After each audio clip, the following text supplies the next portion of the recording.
welcome to another episode of the Chaos Chronicles. Navigating the randomness. I'm Jess. I'm Connie. And this week, Connie is surprising me, and the only thing she told me last night, very late last night, was wear something comfy because we're gonna get in deep. So Yep. That's a really good spot to adjust my mic because I realized it wasn't actually facing my mouth.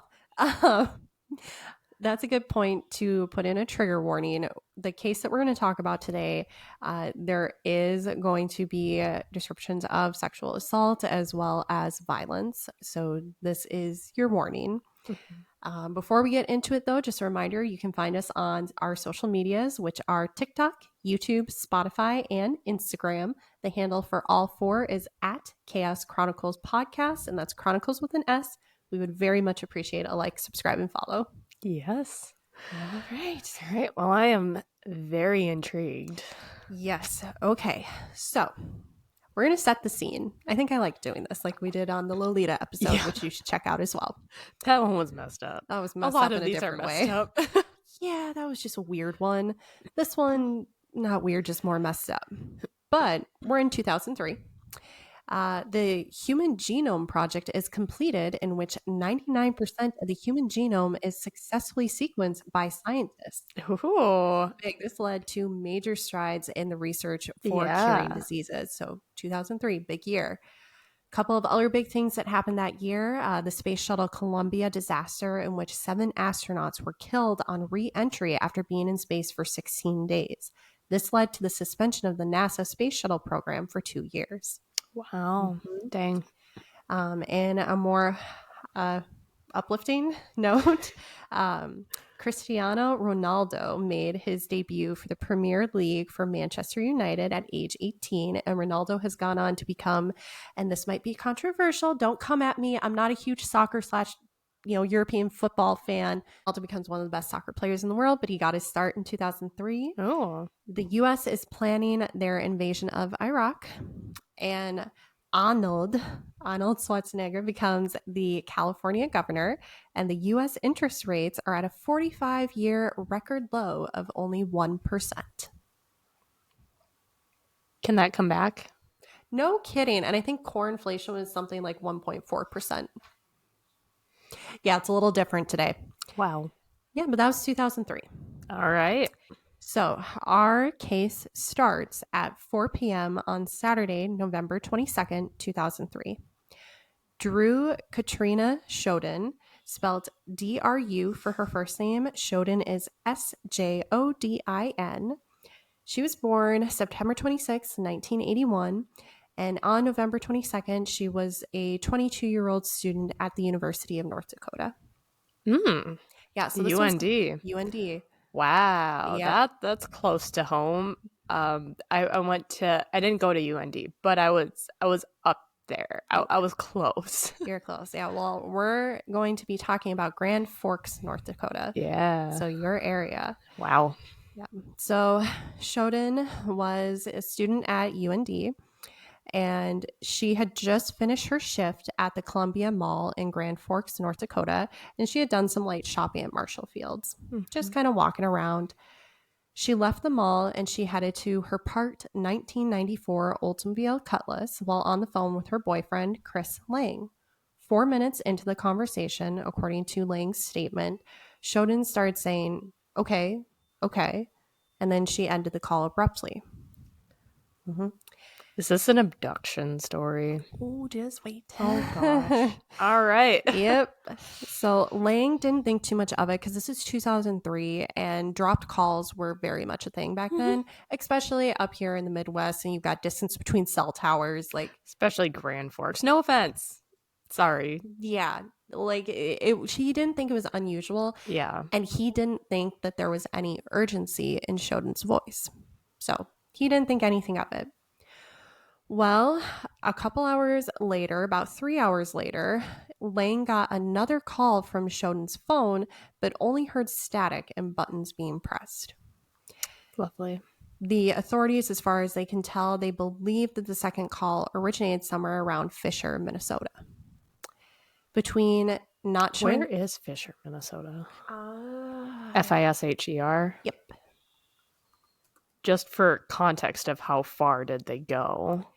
I forgot to look that part up. That's okay. Want to say it was like an hour drive away. I thought I saw something about that. Fisher. Okay, yeah, I probably about an hour. It's not too far. Okay. So they think the call came from about an hour away in Fisher, Minnesota. So between not showing up for her second job at El Rocco nightclub and the second call with Lang, concerns are growing. Yeah. So Dru Sjodin is now officially missing. On December 1st, about a week later, 50-year-old registered level 3 sex offender Alfonso Rodriguez Jr. was arrested in connection with Shodin's disappearance. I didn't realize that there were different levels. How many different levels are there? I started getting into it a little, but I don't have all that put together now. But with a level 3, yeah, it means actually, I'll get to that in a second. Okay, we'll get to it. We'll get to it. So, some information about Rodriguez. He was the son of migrant farm workers, Dolores and Alfonso Rodriguez Sr. The family traveled between Crystal City, Texas, and Minnesota before settling in Crookston, Minnesota in 1963. And Rodriguez admitted to using many drugs during his youth and committed his first sexual assault with a knife when he was 21 by attempting to rape a woman he asked to give him a ride home. Yep. Oh, so this guy is lovely. It gets worse. Rodriguez was released from prison on May 1st, 2003, about 7 months prior to Dru Sjodin's disappearance. Right. Okay. He had been in prison for 23 years for rape, aggravated assault, and kidnapping a woman. He had previously pleaded guilty to rape and was convicted multiple times for rape. He also had a long criminal record besides these sentences, and on his record were, and I quote, repeated sexual assaults against women. Yep. Lovely. So I bring this up because this is why he was categorized as a level 3 sex offender. Level 3s are, and I quote, highly likely to reoffend. And so now this guy is out and about. He was released to the general public. Yep. That's great. Great. Yep. So let's talk about the investigation. Yes. Rodriguez told police that he had been near Columbia Mall on the evening that Shodin disappeared. He said he was watching Once Upon a Time in Mexico at the movie theater at the mall. Yeah, it was a lie. Yeah. It was a lie because that movie wasn't being shown at that theater. I was about to say, if you're going to lie about it, do your research. And this is not a smart man, we will come to find. You know what? That's okay, because some of these people that we've talked about have been really smart. And maybe it'll be refreshing for someone that leaves trails that can be caught. There's not going to be any refreshing in here. No. Well, you'll see it soon. This is going to be. I'm jumping to the conclusion. I'm like, tell me. Oh, you're going to get to a conclusion, but then there's going to be changes. This is going to be a peaks and valleys episode, everybody. All right, buckle up. Get ready. Buckle up. Okay. So, like I said, movie theater denied. They weren't showing Once Upon a Time in Mexico. None of the local theaters were showing. So the cops are already like, okay, your alibi's out. You lied. Additional investigation revealed receipts showing Rodriguez purchased items from various stores in the mall, the same mall that Shodin was at. Was one of them at the store she worked at? No, because she worked at Victoria's Secret. Oh. But he did buy a knife at the nearby Menards hardware store. And when police searched Rodriguez on his person and his car, besides the knife that he bought at Menards, he had in his possession 2 specific toolkit knives available only at a certain home center located approximately a mile from the mall. But their exact purchase date remains unknown. One of those knives was found submerged in a cleaning solution in the rear wheel well, and additionally, a woman's shoe and another knife with blood matching Shodin's DNA were discovered in the vehicle. No. Okay. Yep. Yikes. So they've got forensic evidence tying Shodin to Rodriguez's car. Yep. Okay. So on April 17th, 2004, almost 5 months after Dru Sjodin disappeared, her body was discovered. I'm about to give some details about how her body was described. This is a trigger warning. Her body was just west of Crookston, Minnesota, where Rodriguez lived with his mother. Shodin's body was found only partially clothed and in a ravine face down. Her hands had been tied behind her back, and she had been beaten, stabbed, and sexually assaulted. She also had several lacerations, including a 5.5-inch cut on her neck. Rope was also tied around her neck, and remnants of a shopping bag were found under the rope, suggesting that a bag had been placed on her head. The medical examiner's report concluded that the cause of death was either as a result of the large laceration on her neck, suffocation, or exposure to the elements. That sucks. That's a lot. Oof. Yikes. Yeah.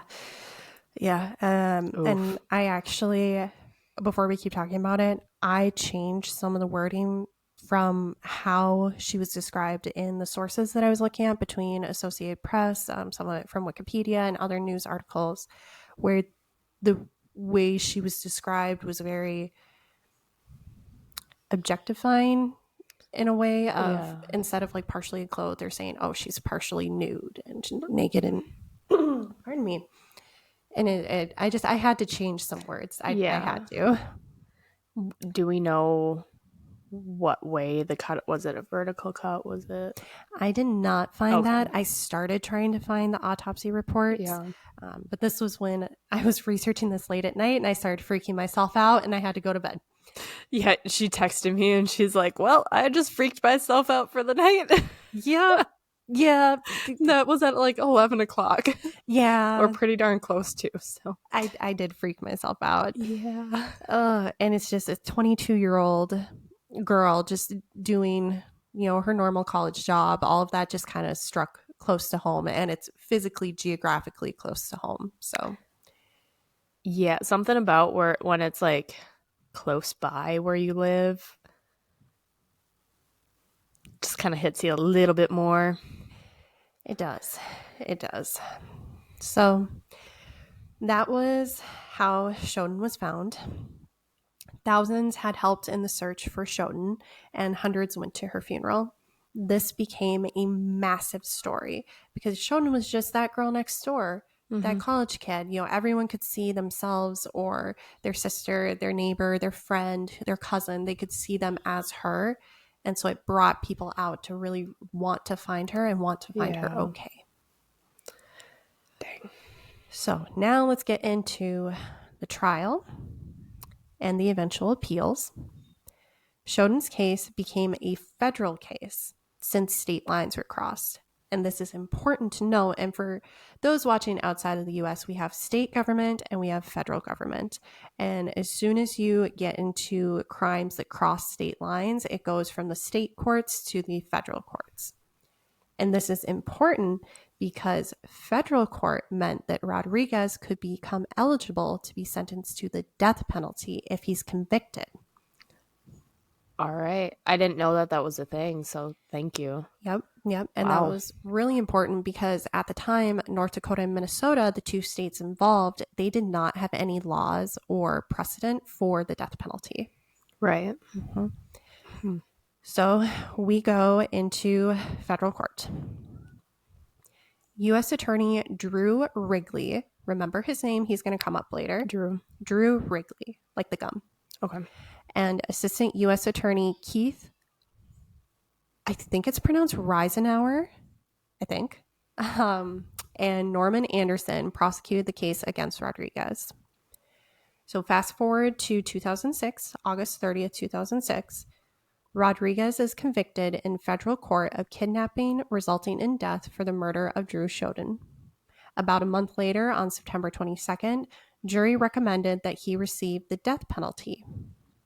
On February 8th, 2007, Rodriguez was formally sentenced to death by U.S. District Judge Ralph R. Erickson. Remember him.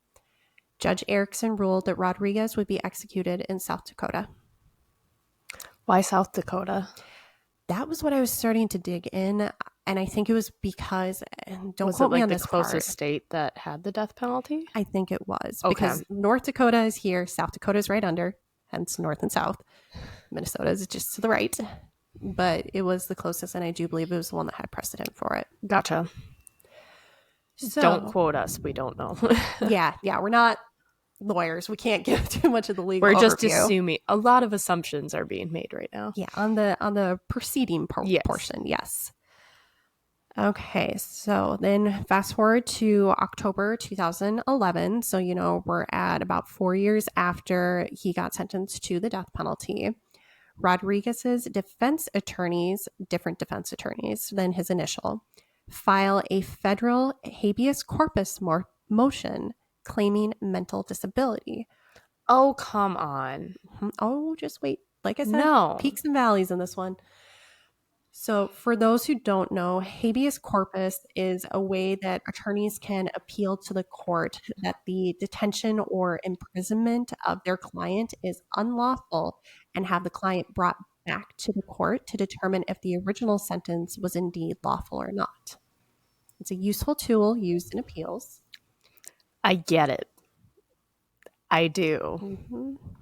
I'm going to keep my mouth shut. Just wait, honey. This is going to be, like I said, Am I going to be in tears again in this one?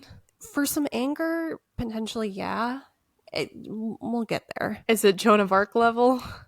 No, Okay. no, but still a frustration. Okay. Because you'll understand the frustration. As long as I don't reach the Joan of Arc level, I think I'll be okay. Okay, good. So, before I get too deep into the appeals, I do just want to throw in, I couldn't find a good place to put this in, but on June 28th, 2013, Rodriguez was still on death row because the habeas corpus motion, the appeals process is slow. It is so slow here in the US. I'm talking years. So he's sitting on death row.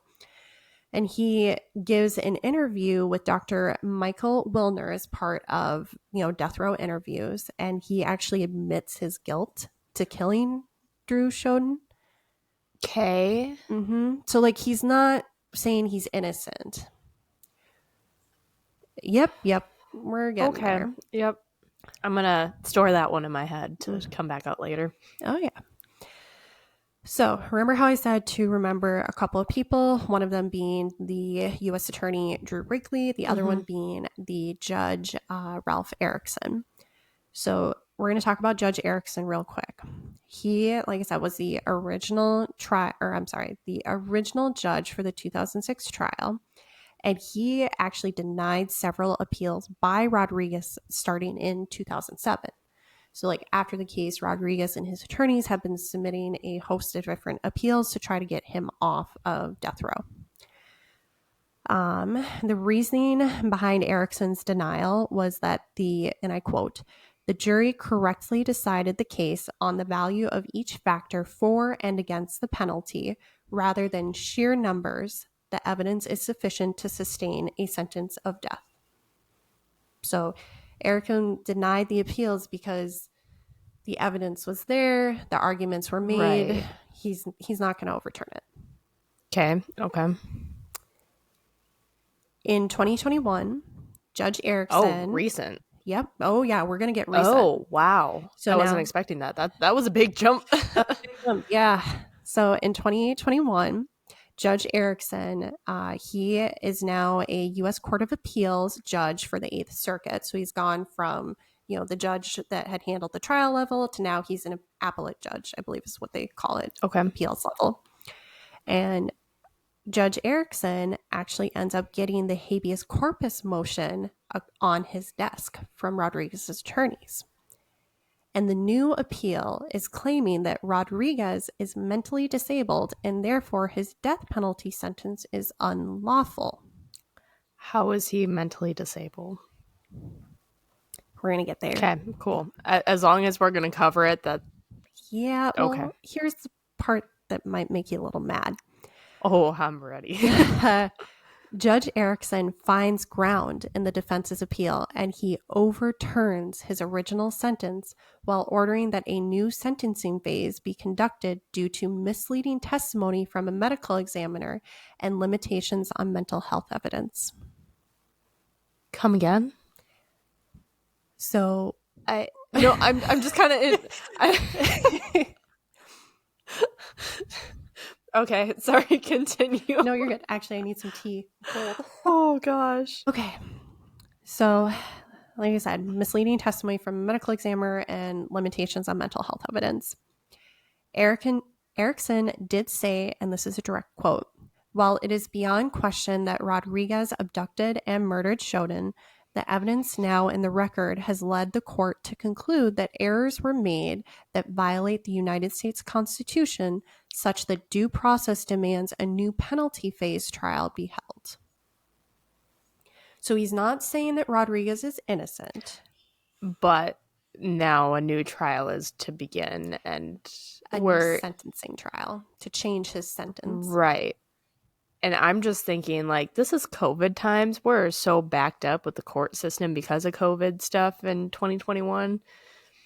Does this case even have a conclusion to it? Yes. Okay. All right. I'm just making sure. I'm like, that was only 3 years ago. So we're going to get closer to the present. Ooh. So, like I said, issue was between the medical examiner's testimony versus autopsy reports and the strategy of the initial two defense attorneys for Rodriguez. Okay. Hiccup, sorry.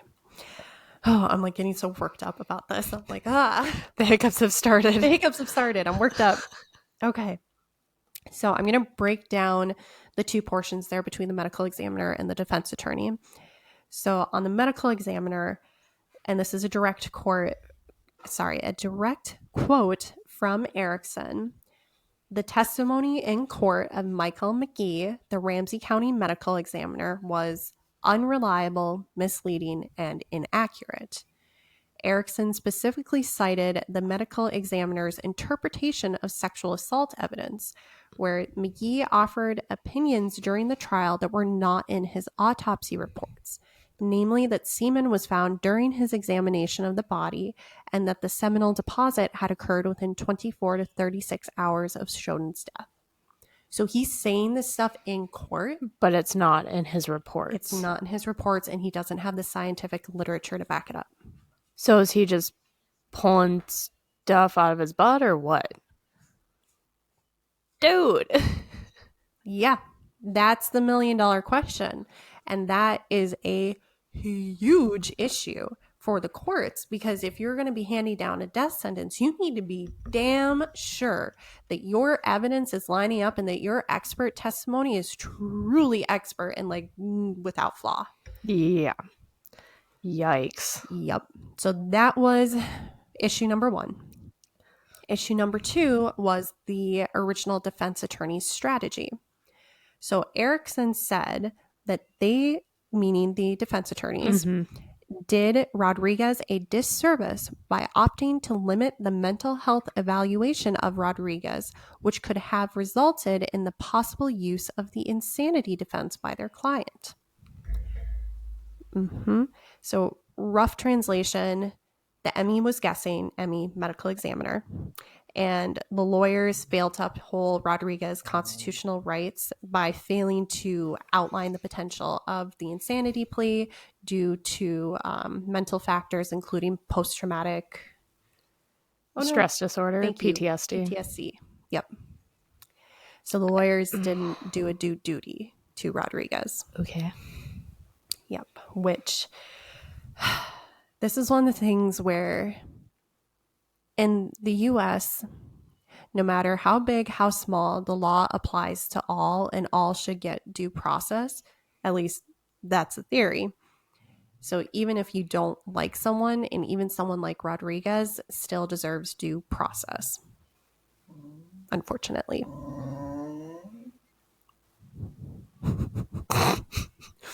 Ruby's agreeing with you. Thank you. We'll have more philosophical conversations, Ruby. Ruby likes the deep conversation. Girl, it's gonna get a little deep. Okay. So I had said, remember Judge Erickson. I also said, Mhm. remember U.S. Drew. Attorney Dru Wrigley. Mm-hmm. So Dru Wrigley, now in 2021, he's the former U.S. Attorney and lead prosecutor against Rodriguez. So he's not active anymore. He came out after Judge Erickson overturned the original sentencing to vehemently disagree with Erickson's assessment of Rodriguez's trial attorneys. And the original trial attorneys were Richard Ney, a renowned capital punishment lawyer, capital punishment meaning the death sentence, Mm-hmm. and Richard Hoy. And both those defense lawyers were actually handpicked by Judge Erickson to represent Rodriguez. Mm-hmm. So Wrigley stated, and this is about to be a little bit of a confusing quote, bear with me. Wrigley stated, I can't disagree with the court's characterizations of the defense counsel of having been inadequately prepared, inadequately investigating, inadequately cross-examining, and whatever else is said through the opinion strenuously enough. These are lawyers who anyone would want defending them. Basically, he's saying, I disagree that, they were inadequate. The phrasing's a little clearer when you see it written down, but when you say it out loud, it's A hard to little. tell. Yeah. Okay. But Wrigley's like, Erickson, I disagree. He got a good defense, is Yeah. basically what that is. And this was a little side note because I was curious. I'm like, how are Dru's parents reacting to this? Yeah. My mind, I was too tunneled in that I didn't even think. Yeah. Because this is 18 years after their daughter disappeared and was murdered. Right. So Wrigley, because he had been the lead prosecutor, he had, worked with Linda Walker and Alan Shodin, Dru's parents. So he had that relationship with them, and he actually called them after all this. Wow. And Wrigley stated of that conversation that their reaction was exactly as you would imagine. I'll leave it at that. Yeah. Yep. And I didn't want to dig too much deeper because I'm like, I don't want to. Yeah. I feel horrible for the parents that 18 years later, they don't even have closure. And they didn't have closure because Rodriguez was still on death row, but still alive. Yeah. Right. So now we're going to go from 2021 to 2023. Yep, we're getting closer to the present. All right. So on March 14th, 2023, the prosecution announced that they would no longer seek the death penalty for Rodriguez. And a month later, on May 18th, Rodriguez was sentenced to life in prison with no possibility of parole. Okay. I'm okay with that. Yep.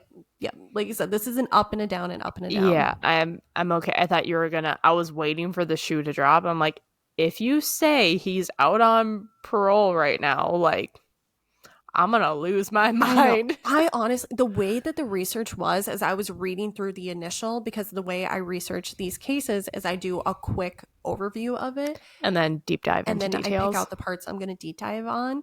But as I'm reading it, I'm like, is Rodriguez out? Because like they made it seem like that when they kept talking about like he got off for all these charges before. He had kept like slipping out of actually getting punished, and so I was freaking out. I was like, don't tell me he's out here. Do not tell me he's here. I was just waiting. I was like, please, for the love of God. No. This man, insane or not, deserves to be locked up forever. Oh, yes. And I believe now, I didn't find an update, but I believe he's being held in federal prison in Florida right now. Sweet. Nowhere near us. Nowhere near us, but how many Rodriguez's are there out there? Because I still can't get over that you can have a level 3 category of sex offender. And they're still out there. So you release someone who has a high propensity to recommit their crimes and a high recidivism rate to go back to prison. There's a lot of messed up stuff. And I just, I mean, especially I had a recent scare experience at a Target in broad daylight where if I didn't have, luckily there was a guy that was walking behind me to like go to the car next to me, but yeah. To clarify, the guy behind her wasn't the one that was threatening. there was a guy hanging around her car and doing several other things that send up red flags, but he backed away when Jess came out of Target and another client, dude shopper, just Yeah. happened to come out with Jess as well. It was like the stars aligned because when I parked my car and I got out of my car and this dude was in a like black hoodie, ski mask. Like I couldn't I couldn't tell you any other characteristics really because he was fully covered. And he was kind of just like eyeing me as I walked in. And then I came out, I didn't see him right away, and he turned around a corner from an SUV. And yeah, that was terrifying. Yeah. Broad daylight. Broad daylight. I've had issues, not like that. I've had issues at that Target before, but it's always been in the dark in a specific area of the parking lot. Yeah. Oh, And I was on the good side of the parking lot in broad daylight. mm-hmm. Oh, I know exactly what you mean, good and bad side. Because when I used to live in the same city Jess lives in now, and I'd go to that Target, it was the same thing. Yeah. I parked, let me guess, on the right side, like closest to the side street and the police station. No, that's the bad side, Connie. That used to be the good side. Oh, it's the really bad side now. Oh, good to know. Yeah, that used to be the safe side when I went there. Nope, it's the far left side is the safe side. Really? Because they've parked more squad cars over there now, and so they're okay. Well, dang, next time you and I go to Target together, which probably won't happen for a while. Not that one. Yeah, not that one. I have not gone there since, nor will I. Nope. Just do your Target shopping up here on Fridays. I would say it's really not that bad of an area, but like, I mean, it's not great, but it's not the worst. It's gotten a lot worse in the last 2-3 years. Yeah. Yeah, since 2020. Yeah. But, so yeah, it's just, this is the scary part of people like Rodriguez are around. Yeah, because who knows? Maybe that guy was a level 3 too. I have no idea clearly, but like that's just the thing. You don't know. And that's the scary part. You don't know who's living in your community. Funny you mentioned that. No. This is a good thing. Oh, okay, good. This is a good thing. I was like, Connie, what are you going to drop at me now? You're good. Actually, I'm going to give you a good thing. That's a great segue. So Dru's legacy after all this. Have you heard of Dru's Law by chance? Remind me. I recognize it, but I couldn't like blurt it out. I'm sure you heard it from when you were a first responder. Probably. So in 2006, a legislation termed Dru's Law created the Dru Sjodin National Sex Offender Public Registry, and President George W. Bush signed it into law the same year. There it is. So now you can go online to the National Sex Offender Public Registry. It's a cooperative effort between U.S. state agencies. So again, we got state to state. And it's overseen by the U.S. Department of Justice, so federal. Yep. And it's got information about almost all the registered sex offenders in the U.S. Yep. I do know that one. Almost all. Yeah, there are some that slip through the cracks. Well, some of it's crack, some of it is state legislation. Oh. So I started getting into this a little bit, but honestly, this could be a whole other episode because we get really into the finagles of state versus federal law. Oh, that's always if you're not from the U.S., it is so confusing, even for us. Yeah, it can get very tricky. But with I'm just going to call it the registry. Yeah. So with the registry, it's operating based off of information from state agencies. But the regulations for those state agencies are different state to state. So some states in the U.S., you are only on the registry if you became registered as a sex offender after the law went into place in 2006. So if you were registered as a sex offender in 2005, you may not be on the registry if your state doesn't allow for that to be reported. Wow. Yeah. And see, that's where I'm like, this could go into the whole deep dive of It becomes a topic of individual rights to privacy versus public safety. And like I said, that would be its whole own episode. Yeah. But I mean, Dru's Yikes. case, like I said, this was a national thing. This was huge Yeah. and created this public registry, which has helped so many agencies with investigating too, because something that folks don't recognize based on the crime TV shows is that there isn't a unified database for all information on criminals. Would be nice. Would be really nice, but there isn't. And I mean, there's some like CODIS databases for, DNA and other things, but you can have so many cases where a perpetrator, like who are we talking about? The Kara Robinson situation, Oh, yeah. where they didn't link that the murder in that case had committed crimes in other states because you're going across states. Right. So there becomes this whole issue of, oh no, what's the term that I can't remember what it is right now? I can't remember. Going across state Going borders across or states. what? There's some specific word for it. But yeah, there's not this shared information. And so having this registry has allowed for agencies, investigating agencies, to have more access, expand their pool of potential suspects, and possibly narrow down the criminal. Yeah. Which has been absolutely amazing. Yeah. So something good that came from Dru's death. And then another good thing that came from it, and maybe actually you heard of it when you were up at in the Fargo, like UMD area, the University of North Dakota in 2004 actually started a scholarship in Shodin's name. I did not know that, but also I did not go to UND. I was You were close-ish. I mean, Fargo and Grand Forks are a little farther apart, and they're also rivals, which is my face. I'm like, oh, I did not go to UND. I know. I'm like, you were there. You were kind of close. Go Bison. Oh God. And so like there was some good, and honestly, I wish I could pull more good from this. Yeah. But that's kind of all we got. But I do know both of us like to do this. We try to find good from even the worst of worst situations. Yeah. We try to find something. I think that's just something to keep us sane.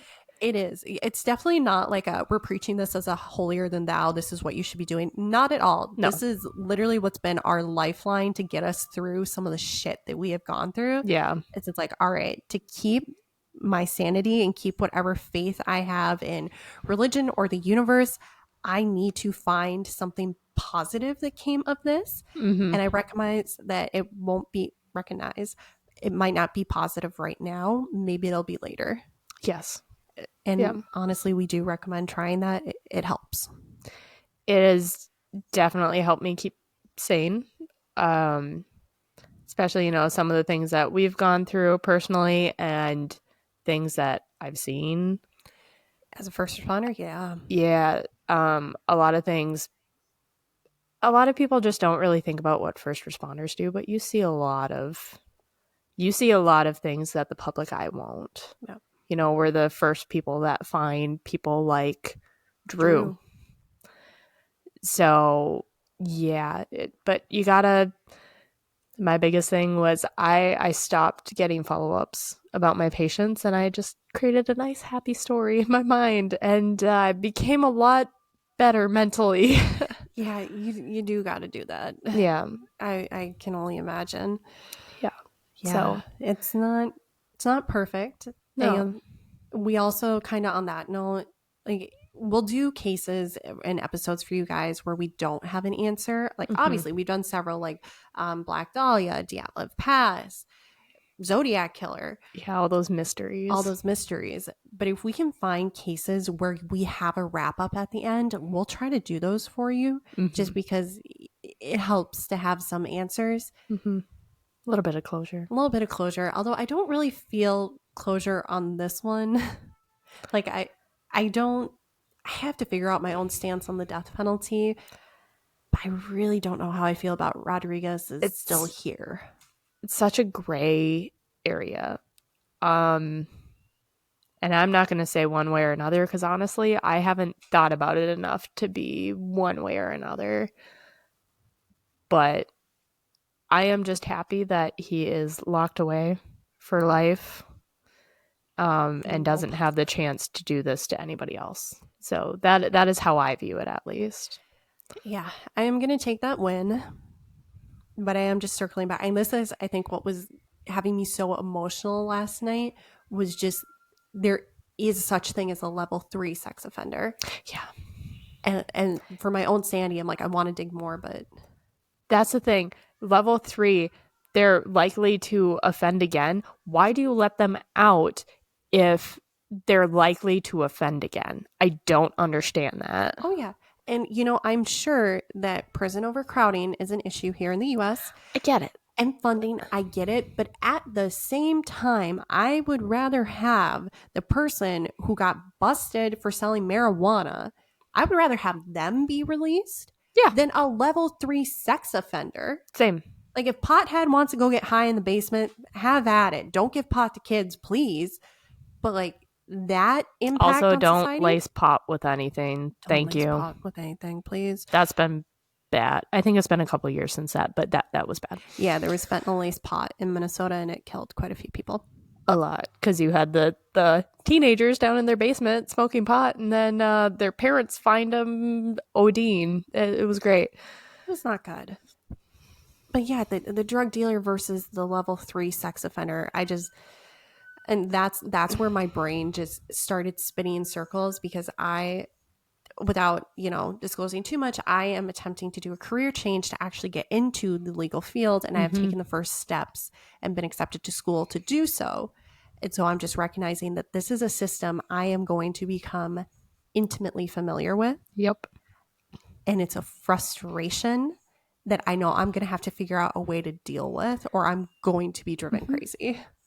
And I know I'll deal with it. Well, we'll help you work your way through it. We'll find positive. We'll keep doing podcasts. Maybe a few more happy ones. Yeah. Yeah. Oh. I know, as we started this episode, my mind just went, why can't we have a happy episode every once in a while? It's because the internet likes the dark and morbid. I know. Don't blame us. Blame everybody out there. Y'all do the views on these videos, which we appreciate. We appreciate the views. We appreciate. But also, like, some of the videos that we've done that's happier, upbeat, get like 20 views. And then we do the Kara Robinson, and it's well over 400 at this point. It's almost 500. Yeah. Yeah. Which you should also check that one out. We have a really good discussion in it. Yeah, we do. We do. I still think the Dyatlov Pass is my favorite. The Dyatlov Pass has been the most engaging and entertaining. Yeah. Which highly, highly recommend you check out that episode. That unless you're eating. Don't do it while you're eating. Unless you have just as strong stomach, then you're fine. But yeah. No, the rest of them, it's just been the Joan of Arcs, the Kara Robinsons. Yeah. Those are some of the hard ones where it's you have to sit and recognize that there's an injustice that cannot be corrected. And there's also people that do unimaginable things. Unfortunately imaginable. But they do these horrific things to humans, and I'm getting so frustrated I can't talk. Mm-hmm. That was happening to me during this. Yeah. But there are people out there that do these horrific things to innocent people. And that's the thing. Random people. Innocent and random. Yeah. Wrong place, wrong time is totally a thing. Yeah. And it's terrifying. Mm-hmm. Like, thinking about bringing kids into this world, and yeah. Same. Oh, but I haven't stopped thinking about our conversation from the Kara Robinson episode, because we did talk about, bringing children into the world and how do you warn them about the stranger danger, but then it's not always strangers. Actually, most of the time it's not strangers. Yep. It's a scary world. We're going to have to figure that one out one day, but luckily, hopefully, knock on wood, not anytime soon. Thank you. Spider! It's a spider! I almost knocked out a spider. Well, if you guys have any ideas for episodes, cases you would like us to cover, mysteries, historical events, let us know. We are more than happy to, kill our Google search. Yeah, our algorithm is so messed up. Yeah. So we are happy to continue to mess it up. So yes. And so leave your comments on today's episode. Do you remember the Dru Sjodin case? What did you think of this story? What do you guys know about federal and state? For when it comes to these cases and the levels of sex offendery? Oh, Yeah, just let us know. Happy to have a conversation. yeah. But on that note, anything else we should add? You can find us on Oh, yeah. Spotify, YouTube, Instagram, and TikTok, all at Chaos Chronicles Podcast. And that's Chronicles with an S. There it is. Perfect. Well, until next week, I guess. Yeah. Bye. Adios.